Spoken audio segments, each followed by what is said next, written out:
Today, a former Nazi went on trial charged with 300,000 counts of accessory to murder. History remembers Adolf Hitler as the man who dragged the world into its darkest chapter, an embodiment of pure malevolence, a figure whose very name conjures images of unbridled tyranny, mass extermination, and a global conflagration that claimed tens of millions of lives. The sheer scale of his atrocities, the calculated cruelty of his regime, and the catastrophic impact of his decisions have etched an indelible mark on the annals of human history, positioning him as arguably the most reviled figure of the 20th century. But behind the thunderous propaganda speeches, the carefully orchestrated public appearances, and the overwhelming spectacle of power, who was he when the cameras were off, when the cheering crowds were silent, and when no one was watching? What was the true nature of the man who wielded such unimaginable influence, and what secrets did his private world conceal? For decades, the public persona of Hitler, the austere, unyielding leader, the fanatical orator, the architect of a supposed thousand-year Reich, was all that was truly known. Biographies and historical analyses meticulously dissected his political rise, his military strategies, and his ideological convictions, but the intimate details of his daily life, the nuances of his personal interactions, and the subtle contradictions that might reveal the man beneath the monster remained largely speculative, shrouded in the secrecy that surrounded his innermost circle. Few individuals had the privilege, or perhaps the misfortune, of observing Hitler in truly unguarded moments. One man, however, found himself in precisely such a position: Herbert Döhring, Hitler's personal housekeeper at the Berghof. Döhring was not a political confidant, a military general, or a party ideologue. He was, in essence, a domestic administrator, a man whose professional expertise in hotel management led him, through an improbable twist of fate, directly into the heart of Hitler's private world. From 1935 to 1943, Döhring managed the Berghof, Hitler's sprawling mountain retreat nestled high in the Bavarian Alps near Berchtesgaden. This seemingly idyllic setting, initially a modest chalet known as Haus Wachenfeld, was meticulously transformed under Hitler's direct supervision into a fortified compound, a private sanctuary where the dictator sought respite from the pressures of leadership, entertained a select few, and, crucially, revealed aspects of his personality rarely, if ever, displayed to the wider world. Herbert Döhring was there for the private meals, prepared by his wife, Anna Döhring, who served as Hitler's cook. He was present during the late-night meetings, observing the dynamics between Hitler and his high-ranking officials away from the glare of public scrutiny. He witnessed the quiet moments, the seemingly mundane routines, and the subtle interactions that no one else saw or dared to document. For years after the war, Döhring maintained a steadfast silence. The weight of his experiences, the sheer enormity of what he had witnessed, and perhaps a deep-seated desire to simply fade into anonymity, kept his lips sealed. When historians, eager to piece together the mosaic of Hitler's personal life, tracked him down, he offered only vague answers, elusive fragments of memory that hinted at deeper truths but never fully revealed them. The world remained largely unaware of the extent of his unique perspective. But now, decades later, a more complete, long-buried testimony from Herbert Döhring has surfaced. With it, a portrait of Hitler has begun to emerge that is, in many ways, even more disturbing than previously imagined. It is not disturbing because it reveals a hidden kindness or a redeeming quality, but precisely because it underscores the unsettling normalcy, the chilling banality of evil that could coexist within a single individual. Döhring's account forces us to confront the uncomfortable truth that the architect of unimaginable suffering was also a man who had routines, personal habits, and even moments of apparent domesticity. This intimate glimpse behind the curtain raises profound questions. What secrets did the Berghof truly hold within its walls, beyond the public narratives of power and terror? How did the man who plunged the world into war behave when surrounded by his most trusted, yet often subservient, household staff? Herbert Döhring wasn't a soldier hardened by combat, a politician entangled in the machinations of power, or even a fervent ideologue steeped in Nazi doctrine. He was simply a man who kept Hitler's household running, a meticulous administrator whose skills were in demand for a very particular and historically significant residence. His story is a poignant testament to how ordinary individuals can find themselves inextricably linked to extraordinary, often horrifying, historical events. From 1935 to 1943, Döhring served as the administrator of the Berghof, Hitler's mountain retreat in the serene, yet increasingly militarized, Bavarian Alps, while the world outside saw a calculated, ruthless dictator. Döhring, through his unique vantage point, saw the man behind the myth, the individual whose private eccentricities and fleeting moments of apparent normalcy stood in stark, unsettling contrast to his public image as the Führer. Döhring's path to the Berghof began unexpectedly, a testament to the unpredictable currents of life in a nation rapidly reorganizing itself under totalitarian rule. He was a trained hotel manager, a profession that instilled in him a keen sense of discretion, meticulous organization, and an unwavering eye for detail, qualities that, ironically, made him an ideal candidate for managing the domestic affairs of the Reich's supreme leader.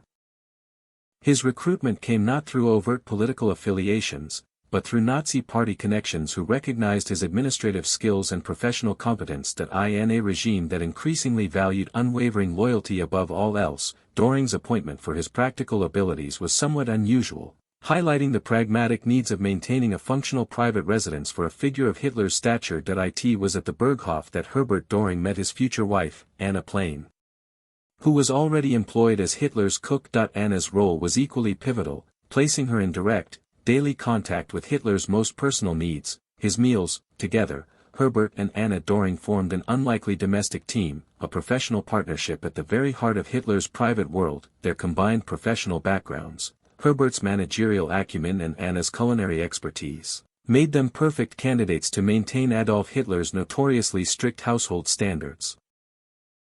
Crucially, they were hired for their skills, not their political zeal. This distinction meant they operated with a degree of professional detachment, relatively unburdened by the political baggage or ideological fervor that characterized many of Hitler's inner circle. They were, in essence, employees performing a job, albeit a job of unparalleled historical significance.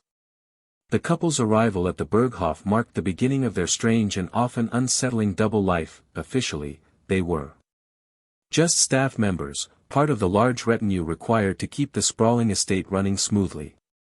In reality, however, they became two of the very few people who saw Hitler truly unguarded, stripped of the performative masks he wore for public consumption. They witnessed his private moments, his personal habits, and his interactions away from the strictures of state protocol. These observations frequently contradicted his carefully constructed public persona.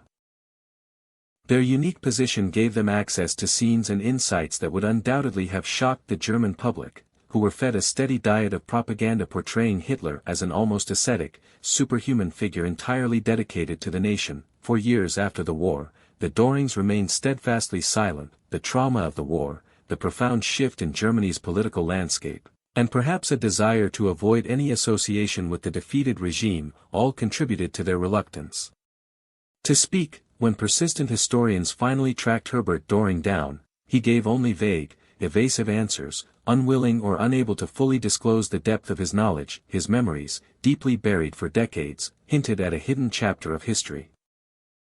Now, however, his full testimony has finally emerged, painstakingly pieced together from interviews and archival records. This unprecedented account makes us reconsider everything we thought we knew about life inside Hitler's inner sanctum. It adds crucial nuances to the existing historical narrative, challenging simplistic portrayals and forcing a more complex, albeit disturbing, understanding of the dictator. The questions that linger are compelling. What finally made Herbert Döhring break his decades-long silence? What secrets was he still protecting, and why did he feel the need to reveal them now? And why does his account matter more than ever in our ongoing efforts to understand the nature of tyranny and the individuals who wielded it? The full truth, as Döhring's testimony suggests, may be even darker and more unsettling than we had previously imagined, precisely because it peels back the layers of the myth to reveal the disquieting human behind the monstrous acts. There's just one way to find out. Among the most explosive and disquieting claims to emerge from Herbert Döhring's long-suppressed testimony, and indeed, from accounts by others close to Hitler, is the deeply troubling revelation concerning Hitler's niece, Jelly Robbel.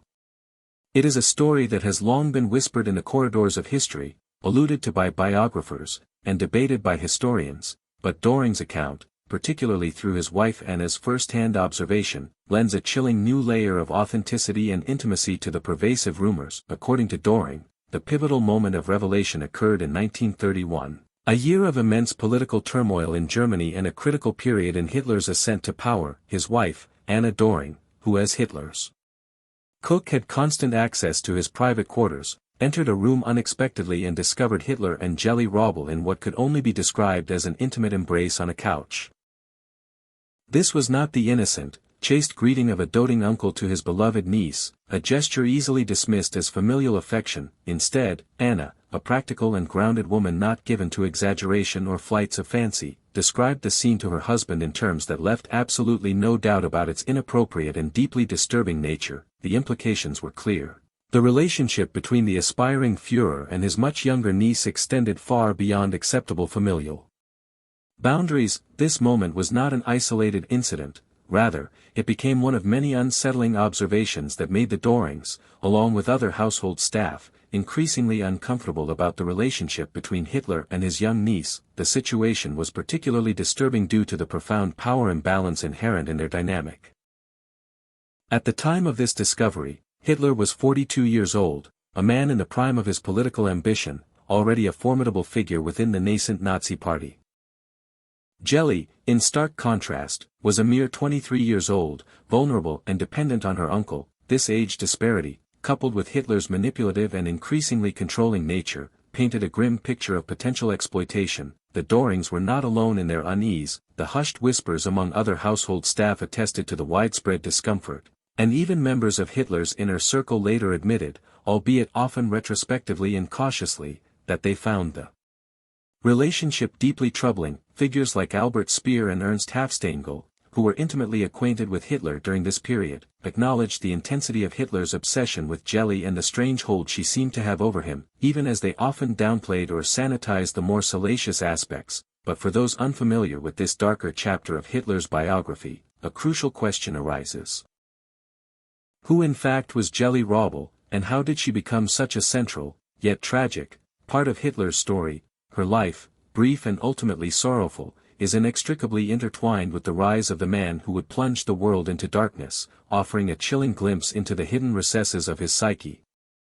The story of Jelly Robbel's entry into Adolf Hitler's life begins in 1925. Following the death of her husband, Hitler's half-sister, Angela Robbel, came to work as his housekeeper at Haus Wachenfeld, the modest residence at Obersalzberg that would later be transformed into the imposing Berghof estate. Angela brought her 2 daughters with her, and it was the younger one, Angela Maria Jelly Robbel, who immediately stood out. At 17 years old, Jelly possessed a vivacious personality, a bright and adventurous spirit, and striking good looks that drew attention wherever she went. She was an aspiring singer, full of youthful dreams and a desire for independence, qualities that would soon clash tragically with her uncle's burgeoning possessiveness. Initially, Hitler played the role of a generous and attentive uncle. He would take Jelly to cultural events, particularly the opera, which he adored. He showed her off at social gatherings, basking in the glow of her youthful charm and beauty. Perhaps seeing her as a reflection of his own aspirational image, she was introduced to his inner circle, becoming a familiar presence in his evolving political and social world. At first, this arrangement might have seemed beneficial for Jelly, offering her access to a world of privilege and excitement that her modest upbringing might not have otherwise provided. However, as time passed, Hitler's behavior began to shift, becoming increasingly possessive and suffocating. What began as avuncular affection swiftly degenerated into an obsessive control that bordered on tyrannical. He began monitoring her friendships with an almost pathological intensity, interrogating her about her acquaintances and activities. He restricted her movements, making it difficult for her to leave his side without his explicit permission. Most disturbingly, he displayed irrational jealousy whenever she showed interest in men her own age, seeing any potential romantic attachment outside of his orbit as a direct challenge to his authority and his perceived ownership of her. The depth of his control became painfully evident in December 1927. Upon learning of her nascent affair with his chauffeur, Emil Maurice, Hitler flew into a rage that he compelled Jelly to end the relationship immediately, demonstrating the chilling extent of his power over her life. Maurice, a longtime associate and early supporter of Hitler, was promptly dismissed from his service, a stark warning to anyone who dared to infringe upon Hitler's perceived territory. By 1929, Jelly had effectively become a prisoner in Hitler's lavish Munich apartment, located at Prinzregentenplatz 16. Her dreams of studying medicine, pursuing a singing career, or forging an independent life were systematically crushed under the weight of Hitler's suffocating control and relentless surveillance. Friends who managed to spend time with Jelly during this period reported that she seemed increasingly distressed, trapped, and desperate. Her vibrant spirit was slowly being extinguished by the oppressive atmosphere created by her uncle's demands. In one particularly telling and chilling moment, she allegedly confided in a friend, uttering words that have echoed through history, "My uncle is a monster, you have no idea what he makes me do." The exact nature of what she meant by, "what he makes me do," remains one of the darkest and most speculated upon aspects of their relationship. Historians have debated whether it implied sexual abuse, psychological torment, or a combination of both. Regardless of the precise interpretation, the despair and terror in her words were unmistakable, painting a vivid picture of her profound misery. The suffocating situation reached its tragic breaking point in September 1931. The days leading up to the catastrophe were marked by escalating tension and increasingly bitter arguments between Hitler and Jelly. Witnesses, including other members of the household staff and those within Hitler's inner circle, reported hearing a particularly intense and prolonged argument between the two on September 18. The subject of their heated dispute was Jelly's desperate desire to travel to Vienna, possibly to study music, to pursue her long-deferred aspirations, or simply to escape Hitler's ever-tightening, suffocating control and manipulative psychological grip. Accounts suggest that Hitler was vehemently opposed to this idea, seeing it as an act of defiance and an attempt to break free from his dominion. His final words before storming out of the apartment, reportedly uttered with furious finality, were, "For the last time, no." This harsh ultimatum underscored the absolute power he believed he held over her life, and her desperate need for freedom. What happened next remains one of the most controversial, intensely scrutinized, and unsettling episodes in Adolf Hitler's personal history, a dark stain that continues to fuel speculation and debate among biographers and historians. Hours after the heated argument, Jelly Robbel was found dead in Hitler's Munich apartment with a single gunshot wound to the chest. The official explanation, swiftly disseminated and vigorously maintained by the Nazi Party, was self-extermination. Jelly, they claimed, had taken her own life. However, from the very outset, numerous inconsistencies, suspicious circumstances, and blatant cover-ups cast a heavy pall of doubt over this official version of events, leading many to believe that the truth was far more sinister. The physical evidence at the scene simply did not support the official narrative. Forensic analysis, even rudimentary, would have revealed critical discrepancies. The angle of the bullet wound, for instance, was considered highly unlikely to have been self-inflicted. Reports also suggested that the gun used was found on her hand, rather than fallen to the floor as might be expected in a typical suicide. Furthermore, the initial police investigation was suspiciously rushed and remarkably brief, seemingly designed to quickly close the case rather than uncover the full truth. Key pieces of evidence, which could have provided crucial insights, reportedly disappeared almost immediately, suggesting a deliberate effort to suppress information. Most tellingly, the actions of certain individuals at the scene raised immediate red flags. Heinrich Müller, the police officer who would later become head of the dreaded Gestapo, was observed engaging in highly suspicious behavior. He was reportedly seen pocketing what appeared to be a note from Jelly along with the weapon, effectively removing critical evidence from the official chain of custody. This blatant disregard for proper investigative procedure, combined with the swift removal of the body and the general air of secrecy surrounding the incident, fueled suspicions of foul play and a state-sponsored cover-up to protect Hitler's burgeoning public image. Hitler's reaction to Jelly's death was equally telling and paradoxical. On one hand, he fell into a state of profound grief that bordered on emotional collapse. He was reportedly inconsolable, weeping uncontrollably, and for a period, seemed utterly devastated. This extreme emotional distress led some biographers to suggest that this was the genuine reaction of a man who had lost someone he loved in the most intense, if not disturbing, way. His longtime friend and political ally, Ernst Hafstengel, noted Hitler's profound despair, recalling how Hitler confessed that Jelly was the only woman he had ever truly loved. Yet, simultaneously, and with chilling efficiency, Hitler moved quickly and decisively to suppress any further investigation into Jelly's death. He disappeared from public view for a significant period, cloistering himself away at a friend's country estate, ostensibly to mourn, but also to allow the scandal to blow over. His powerful connections within the police force and the burgeoning Nazi apparatus ensured that the official suicide verdict remained unchallenged, and anyone who dared to question it faced severe repercussions. The duality of his reaction, intense personal grief combined with ruthless political maneuvering to control the narrative, underscored the complex and deeply disturbing nature of his personality. Jelly's death left lasting scars on Hitler's psyche. Her memory haunted him for the rest of his life. He famously turned her room in the Munich apartment into a shrine, preserving it exactly as she had left it. He reportedly kept a portrait of her with him until his final days in the Berlin bunker, a constant, silent reminder of a relationship that profoundly shaped him. Some historians, most notably Ian Kershaw, argue that her death marked a significant turning point in Hitler's personality.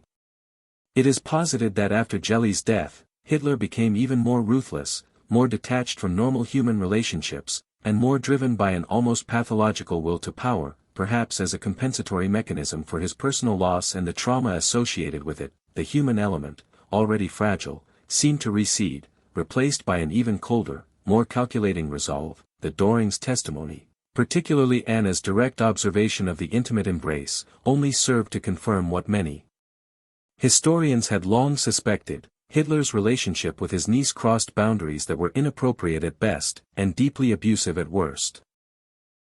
While conclusive proof of sexual abuse remains elusive due to the lack of independent corroborating evidence, the psychological and emotional manipulation, the obsessive control, and the clear power imbalance painted a picture of a profoundly unhealthy and damaging dynamic. The story of Hitler and Jelly Robbel remains one of the darkest, most enigmatic, and least understood chapters in the biography of one of history's greatest dictators, the full, unvarnished truth about what truly happened between Hitler and his niece on that fateful day in September 1931 may never be definitively known. The evidence was suppressed, witnesses were silenced, and the powerful machinery of the Nazi state ensured that a sanitized version prevailed. However, what is clear from multiple accounts, including Döhring's, is that Hitler harbored intensely strong, obsessive feelings for his half-niece. Feelings that were possessive and controlling.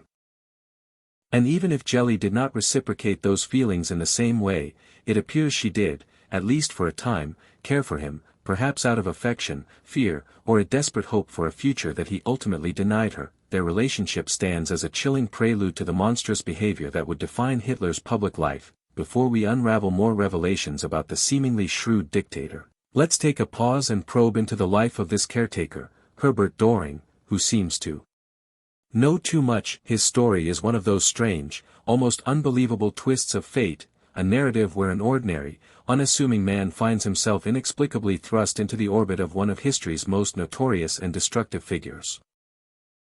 Long before he became the administrator of Hitler's Berghof, a name now synonymous with Nazi power and infamy, Döhring was simply another German citizen attempting to navigate the tumultuous landscape of a nation catching its breath, reeling, and attempting to rebuild itself from the catastrophic aftermath of the First World War. His path to Hitler's inner circle, or more accurately, the outer rim of his private domestic sphere, was neither meticulously planned nor actively sought after. It was, rather, a matter of being in the right place at the right time, possessing the right, albeit seemingly mundane, skills that suddenly became invaluable to a rising despot. Born in the early 20th century, Herbert Döhring came from humble beginnings, a stark contrast to the aristocratic or politically connected backgrounds of many within Hitler's immediate entourage. Unlike figures such as Hermann Göring, Heinrich Himmler, or Joseph Goebbels, he wasn't a fanatical, die-hard Nazi ideologue, nor was he a high-ranking party official driven by fervent political ambition. Instead, Döhring was a practical, professional man with a solid background in hotel management. This was a profession that, by its very nature, demanded discretion, meticulous organization, efficiency, and an almost obsessive eye for detail, qualities that, in retrospect, made him uniquely suited for the rigorous demands of managing a household for a man of Hitler's unpredictable temperament and exacting standards. Prior to his unexpected employment at the Berghof, Döhring honed his skills within the broader hospitality industry that he gained extensive experience managing various estates and large households, a career trajectory that involved a complex array of responsibilities. His work typically entailed coordinating diverse staff members, from cooks and cleaners to gardeners and drivers. overseeing maintenance of expansive properties, ensuring everything from plumbing to landscaping was in perfect order, and, most importantly, ensuring that everything ran smoothly and discreetly, often for wealthy or demanding clients.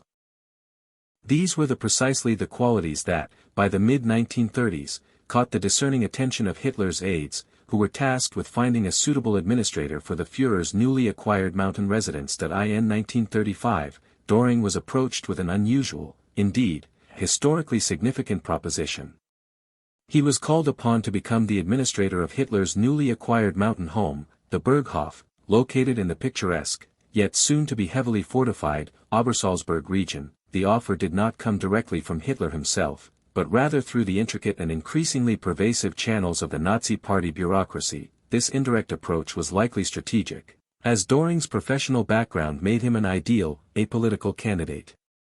Unlike many other staff members who were chosen primarily for their unwavering political loyalty and ideological purity, Döhring was hired for his demonstrated competence and professional ability. His role was purely administrative, a testament to the fact that even the most fanatical regimes still required pragmatic individuals to handle the mundane, yet essential, realities of daily life. At the time of Döhring's appointment, the Berghof was undergoing a dramatic transformation. What had once been a modest chalet, Haus Wachenfeld, was being extensively expanded and meticulously renovated into a heavily guarded, architecturally imposing fortress-cum residence, complete with luxurious guest quarters, a grand hall designed for entertaining dignitaries, and extensive, state-of-the-art security measures. Döhring's role was absolutely crucial to this massive undertaking. He was responsible for managing the estate's daily operations, a daunting task that included supervising a large retinue of servants, from maids and gardeners to drivers and security personnel. Handling all supplies, ensuring that the remote mountain retreat was always well stocked with everything from food and fine wines to building materials and fuel, and, above all, ensuring that Hitler's residence functioned like a well-oiled machine, a perfectly maintained sanctuary that allowed the dictator to focus on matters of state, or simply to indulge his personal whims, without domestic disruptions. Herbert Döhring, an administrator in Hitler's household, met his future wife, Anna Plain, who served as Hitler's cook, giving her unparalleled insight into his personal habits, including his strict vegetarianism and surprising sweet tooth for apple pie. While Herbert meticulously managed the household's practical operations, Anna navigated the demanding task of preparing meals for Hitler and his guests under constant scrutiny. Their childless marriage provided a private support system in the suffocating environment of the Berghof, allowing them to fully dedicate themselves to their critical, albeit unglamorous, roles within Hitler's inner domestic circle. From the mid-1930s until 1943, the Döhrings served at the Berghof, witnessing Hitler's chilling transformation from a charismatic leader to a paranoid dictator. Despite the intense scrutiny, they maintained a degree of normalcy, viewing themselves as professional employees rather than ideological fanatics, a mindset that perhaps shielded them from the regime's horrors.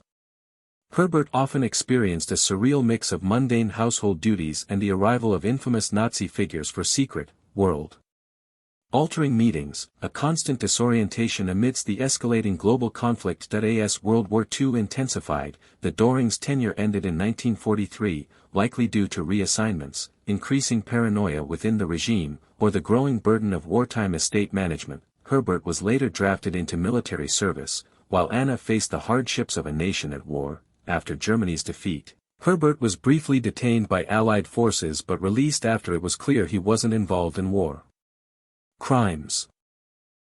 Unlike many in Hitler's inner circle, the Döhrings quietly faded into obscurity, never seeking to capitalize on their unique experiences until much later when Herbert reluctantly shared his testimony with historians, offering a crucial, mundane counterpoint to the grand narratives of history. The Berghof served as a meticulously curated stage for Adolf Hitler, blurring his public and private lives. Those who worked there, like Herbert Döhring and his wife Anna, observed a paradoxical figure, a man obsessed with rigid routine and domestic minutiae, capable of both extreme strictness and surprising personal generosity towards his immediate staff. These accounts from Döhring and others reveal a complex picture, not to humanize Hitler's monstrous acts, but to deepen our understanding of how evil can coexist with seemingly ordinary human habits. Hitler's frequent, unplanned stops at Haus Wachenfeld, the Döhring household, offered a rare glimpse into his contradictory character.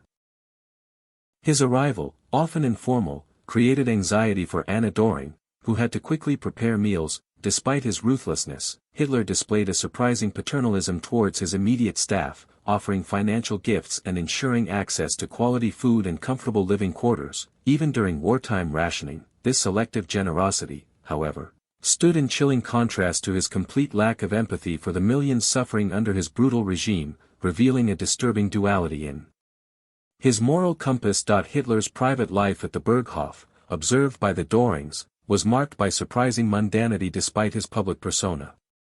He had a sweet tooth, enjoyed classical music, especially Wagner, and doted on his German shepherd, Blondie. Though a non-smoker, he tolerated others smoking on the terrace. His strict vegetarian diet was meticulously maintained, even leading to the construction of a greenhouse for fresh produce. These seemingly ordinary habits, however, do not excuse his monstrous crimes but rather highlight the chilling capacity for profound evil to coexist with relatable human traits, demonstrating a terrifying compartmentalization within his psyche. Adolf Hitler's private retreat at Obersalzberg underwent a dramatic transformation from a picturesque alpine village into a heavily fortified Führersperrgebiet, or Führer-restricted area, after he became chancellor in 1933. Herbert Döhring, as the Berghof administrator, witnessed this evolution firsthand. The initial modest house, Haus Wachenfeld, was expanded into the Berghof, and the entire surrounding area was systematically converted into a high-security zone. This transformation included tireless round-the-clock construction of new roads suitable for military vehicles, the addition of Wehrmacht barracks by 1937, and the erection of a Reich Chancellery building between 1938 to 1939, making the Berghof an alternative seat of power. Security escalated with dedicated SS Guard units patrolling from 1936, a massive underground Führer bunker built from 1939, and the completion of SS barracks and a Wachstube, guardhouse, in the early war years. Beyond physical structures, strict identification systems and meticulous record-keeping of all movement ensured pervasive control within the highly secured compound. Despite elaborate security at the Berghof, Adolf Hitler surprisingly dismissed concerns for his personal safety, often bewildering his security team. He held a fatalistic belief that true assassins couldn't be stopped, often taking solitary walks and speaking freely with locals against SS warnings. He refused to replace the Berghof's large glass windows with bulletproof glass, prioritizing the view over security. This nonchalance extended to meals. He ate food directly from staff, like Anna Döhring, without rigorous checks, trusting his personal staff. Historians suggest this was due to a messianic belief in his divine protection or a desire to project an image of a man of the people. This cavalier attitude persisted until the July plot assassination attempt in 1944, after which he became significantly more paranoid. This created a profound disconnect between the fortress-like external security and his oddly relaxed personal habits, a paradox observed daily by Herbert Döhring. Hitler's transformation of Obersalzberg into a private sanctuary and secondary seat of power profoundly impacted local families, who were often forced to sell their ancestral properties under duress. The traditional way of life vanished, replaced by a militarized zone with checkpoints, security procedures, and constant armed patrols. As administrator, Herbert Döhring observed this unsettling shift, managing daily household necessities amidst relentless construction and growing militarization. By 1943, Obersalzberg became a formidable, self-contained fortress, equipped for complete isolation and security, remaining virtually impenetrable until the final Allied bombing raids, serving as a monument to Hitler's megalomania. By April 1945, with Soviet forces closing in on Berlin, Adolf Hitler, the architect of immense suffering, was a trembling, delusional wreck in his Führerbunker, preparing for a cowardly escape from justice through suicide. In his final 42 hours, his depravity was fully revealed. He heartlessly tested cyanide on his beloved German shepherd, Blondie, to ensure its potency for his own use. On the night of April 29 to 30th, he held a macabre midnight wedding with his longtime mistress, Eva Braun, amidst the burning city. On April 30, 1945, Hitler committed suicide with a gunshot to the head, And Eva Braun died by cyanide poisoning. Their bodies were then hastily burned in a bomb crater, denying them a proper burial, a final ignoble act from the man who had sent countless others to their deaths. Don't forget to like, share, and subscribe for more deep dives into the hidden corners of history and psychology. We'll see you in the next video, where we continue to unravel the complexities of figures who shaped our world, for better or for worse.